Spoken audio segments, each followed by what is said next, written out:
নমস্কার, কেমন আছেন আপনারা? আমার রান্নাঘরে আমি আর একটা নতুন রেসিপি নিয়ে চলে এসেছি।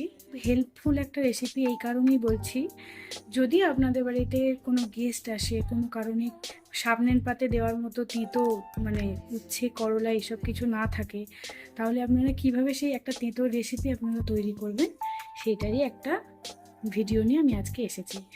তাই আপনারা দেখুন আমার এই ছোট্ট রান্নাঘরে। এই ভিডিওটা যদি আপনাদের ভালো লাগে তাহলে আপনারা লাইক করে দেবেন, সাবস্ক্রাইব করে দেবেন আমাদের চ্যানেলটাকে। প্রথম ভিডিওতে একটু হয়তো ভুল হয়ে যেতে পারে, তাই আপনারা নিজের গুণে মার্জনা করে নেবেন। চলুন স্টার্ট করি।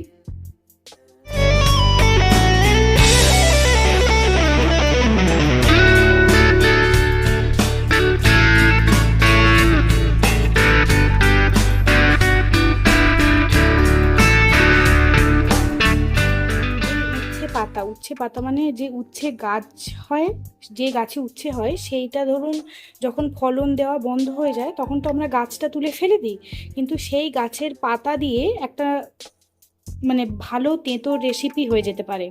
এই পাতাগুলোকে আমি ভালো করে কেটে ছোটো ছোটো করে কেটে, দেখছো তোমরা যে পাতাগুলোকে কীরকম ছোটো ছোটো করে কেটে নিয়েছি, দিয়ে ধুয়ে টুয়ে রেখে দিয়েছি। আর তার সাথে লাগছে এখানে একটু হলুদ নিয়েছি, একটু তেল, একটু চিনিটা একটু দিতে হবে এই কারণেই বন্ধুরা, যেহেতু তেঁতো পাতাটা খুব তেঁতো হয়, একটু চিনি দিলে না মানে টেস্টটা ইনহ্যান্স হয়ে যায়।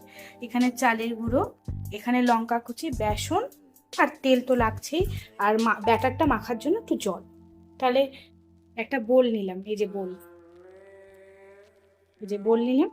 বোলেতে প্রথমে এই পাতাগুলো আমি সব দিয়ে দিচ্ছি, সমস্ত পাতাগুলো দিয়ে দিচ্ছি।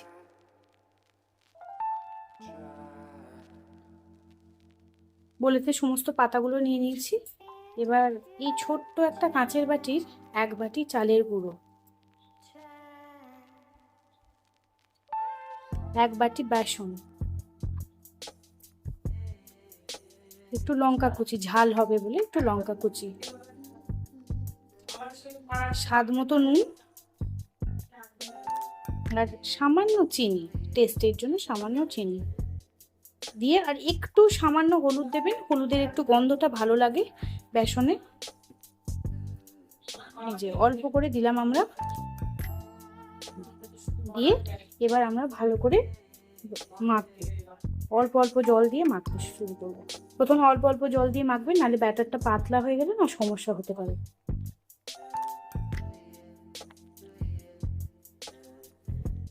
আমার হাত পরিষ্কার করে ধোয়া, সেই জন্যই হাতে করে মাখার সাহস দেখালাম।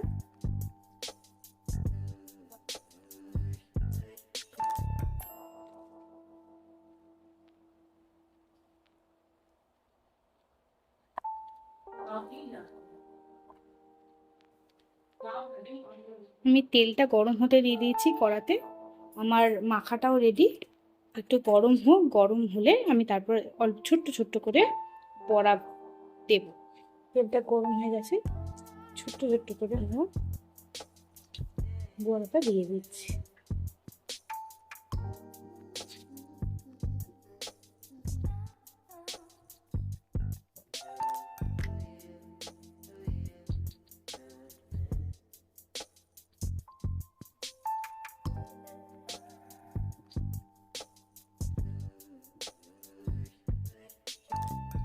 এবার উল্টে পাল্টে বড়াগুলোকে একটু ভালো করে ভেজে নেব।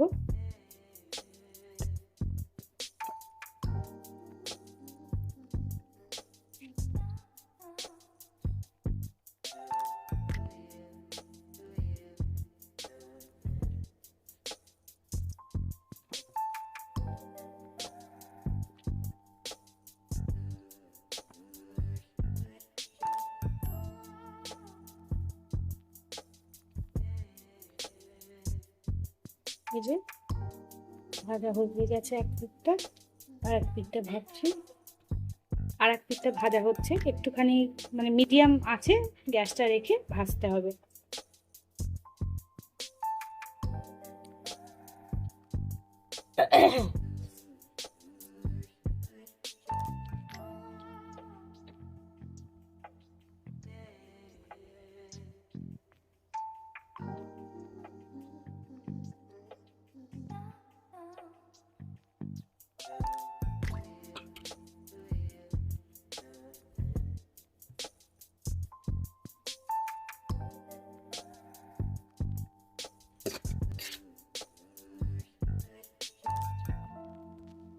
এটা ধরিয়ে নিয়ে আমরা তুলে নেব। এই যে মুখরোচক উচ্ছে পাতার বড়া তৈরি হয়ে গেছে। করলা, উচ্ছে, কোনো তেঁতোর সরঞ্জাম বাড়িতে না থাকলেও এই উচ্ছে গাছ দিয়ে ভালো একটা বড়া তৈরি হয়ে যেতে পারে। তোমরা দেখছো কত দেখতে ইয়াম্মি হয়েছে, এমন করকরে হয়েছে, খুব সুন্দর হয়েছে দেখতে। যদি আপনাদের এই ভিডিওটা ভালো লাগে আর বাড়িতে যদি তৈরি করে দেখেন যে এই রেসিপিটা ভালো লাগছে, তাহলে আমাকে একটু কমেন্ট করে জানাবেন। টাটা, নমস্কার, দুটো জানি ব্লগটাকে এন্ড করছি।